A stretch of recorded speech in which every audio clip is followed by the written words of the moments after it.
அறிவு மட்டும் போதும் அப்படின்னு இருப்பவர்களுடைய வாழ்க்கை உயிரற்றதாக தான் இருக்கும்.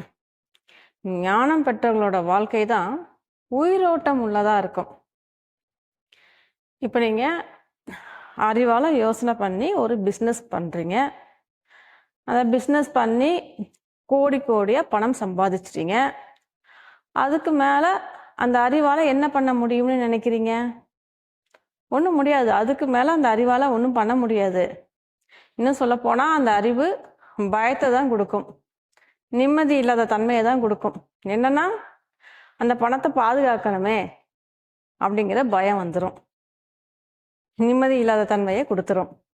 அதுவே அந்த பணத்தை வைத்து, நீங்கள் சம்பாதித்த பணத்தை வைத்து எப்படி செலவு செய்வது, அந்த பணத்தை வைத்து எப்படி சந்தோஷமாக நிம்மதியாக வாழ்க்கையை வாழ்வது அப்படிங்கிறது ஞானத்தால் மட்டும்தான் உங்களுக்கு கற்றுக் கொடுக்க முடியும். ஞானத்தால் மட்டும்தான் அந்த நிம்மதியை உங்களுக்கு கொடுக்க முடியும்.